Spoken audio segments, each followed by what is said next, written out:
Landlords in Seattle who haven't been paid rent since 2020 may be facing an extended eviction moratorium.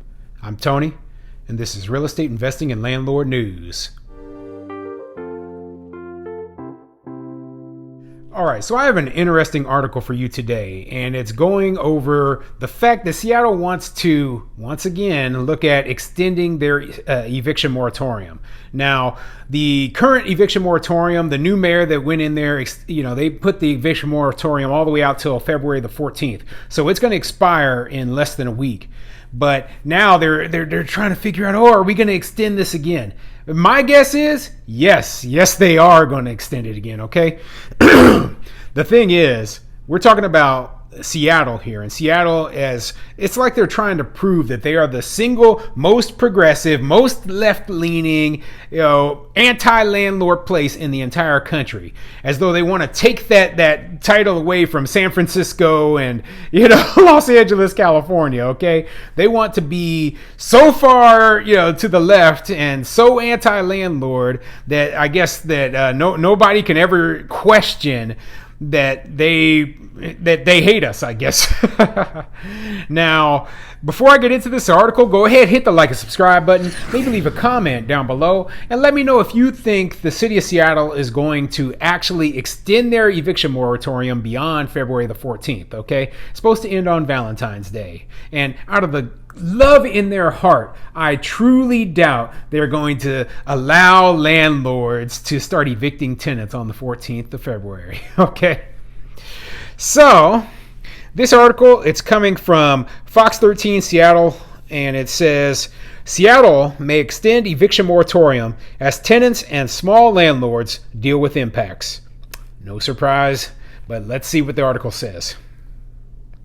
Seattle's eviction moratorium is set to expire in a week, but there's a chance it could be extended yet again. Small landlord and tenant advocates who attend stakeholder group meetings with Mayor Bruce Harrell said he is considering it. In a statement, a city spokesperson said in a statement, the mayor is continuing to meet with stakeholder groups of small landlords and tenant advocates as outlined in his additional executive order announced last month. These meetings are critical for understanding the full implications of extending or ending the eviction moratorium. The executive order also directed an interdepartmental team of city departments to pull together data around impacted households, outstanding rent, and other key data points, as well as having other city departments identify and report available rental and utility assistance resources. So yeah, they're just looking for the data now. I mean, though it's only been going on for like 2 years. I mean, who's actually impacted? But these people are so dumb, okay? I mean, really, how long do they really think that this can last? How long do you think that you can tell tenants that they don't have to pay rent anymore? You can't do this forever, okay? This is a legitimate business, and businesses cannot operate without income. How long do you think if they keep extending this before it becomes a true disaster, okay? It won't take much longer. It already is a disaster for a lot of landlords. And they're being pushed into financial ruin by this ridiculousness. And what's the point? Okay, you're telling a bunch of people that, hey, the government is going to take care of you. The government is going to pay all your bills, or if not the government, the landlord is going to pay all your bills. Somebody else, somebody other than you is going to pay for everything you have, for your housing, for your food, for your clothing. You just sit on your butt and do nothing. That's what socialism does. It creates a bunch of lazy, entitled people who are unwilling to work and do anything on their own because they expect the government or someone else to take care of all their problems for them. And that's why I hate socialism, and that's what this is, okay? That's all this eviction moratorium is a push into socialism, and I cannot stand it. A city spokesperson said a further update is expected later this week. Meanwhile, small landlords and tenants are both facing challenges with this ongoing issue. Maya and Dio Chand have a rental property in South Seattle and claim the tenant has not paid rent since the fall of 2020. According to them, they are owed tens of thousands of dollars in unpaid rent, and the couple showed Fox 13 News a water bill that had a balance exceeding $12,000. Wow. Okay. Now, I don't know how it works up in Seattle, but in a lot of municipalities, the water bill actually is the responsibility of the landlord if the tenant doesn't pay it. Now, the reason I believe that's the case in Seattle is because why else would they have the bill?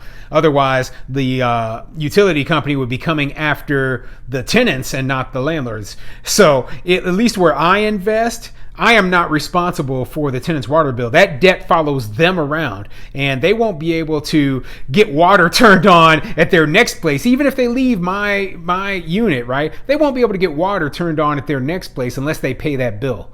So, obviously that's not what's going on in Seattle. So these landlords could be stuck with this $12,000 utility bill, plus they're out tens of thousands of dollars in lost rent on top of that. Okay, just, it's been like they said they've been not paying since fall of 2020, so 18 months. And let's say the rent is $1,000 a month. Well, they owe 18 grand right now. And then the 12 grand for the water bill, guess what? They owe $30,000. Yet they're telling the landlords, hey, well, you just suck it up. Just keep taking it. Where's this rental assistance they were talking about, huh? Well, guess what? The rental assistance does not cover this much money. The rental assistance doesn't cover all tenants aren't qualified for the rental assistance. And the landlord is just going to be out this money. This is a joke, okay? Yet they want to keep extending it. They want, let's push it further. Well, the financial situation of these tenants who haven't paid in 18 plus months, it's not going to suddenly improve in another month or another 2 months. It's going to be worse, and they're going to owe even more. So if these landlords are ever able to get their unit back, here's my suggestion. Sell that property and get completely out of the rental business in Seattle. Okay? It's just not worth it. This is what the people of Seattle, the government of Seattle, this is what they think of the landlords who are providing the housing. They think nothing of you. They think that you're the problem. Well, here's the truth, right? You don't have to play their game. You never had to play their game. Okay?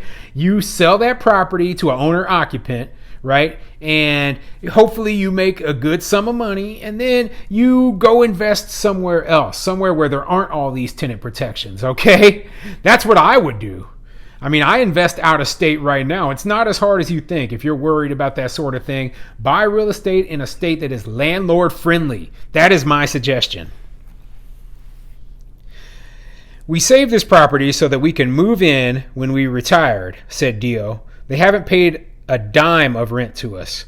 We're using all our retirement money for this mortgage, for the property tax, and it's been almost 2 years, and we don't know how we're going to let it go for another year. The tenants told Fox 13 that they have 2 children at home, a 1-year-old and a 4-year-old with a disability. They claim it was leased to one of their moms who passed away over a year ago. So basically, these people weren't even the people who were on the lease. Okay, these are the children of somebody who was on the lease. They just moved their butts in there and then didn't pay nothing. Okay, this is a complete joke. Okay, so now you got tenants in your unit who you can't evict, who aren't even on the lease. They shouldn't even be in there. Okay, and they got no ability to pay. They never will have an ability to pay this rent. Obviously, I don't care if they have children or not. This landlord is not a homeless shelter. If you need a homeless shelter, you need to go down to the city's shelter, because this landlord is not the affordable housing provider, is not the homeless shelter, and you are using this landlord who is dipping into their retirement savings in order to provide you with housing. Screw you. You're a piece of crap. This tenant is a piece of crap for doing this to somebody else. And you know what? The city is a piece of crap for making the landlord do this, okay? What a joke. And I am just sick of reading stories like this where landlords are getting completely screwed. So the next couple of paragraphs, they're all, talking about the hard luck that the tenant is having. So let's keep going. So we've never, ever not wanted to give the money. We understand that they have a family to take care of, just as we do. But they also have to consider our situation, said Adriana Davidson. So yeah, you need to think about them.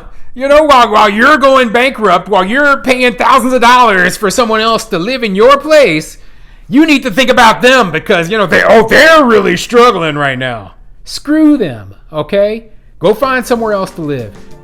That's it. I'm not pulling money out of my retirement account for you. Not happening, okay? Get the heck out.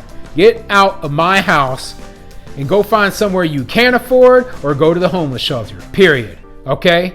And that's the end. That's it. That's all I have to say.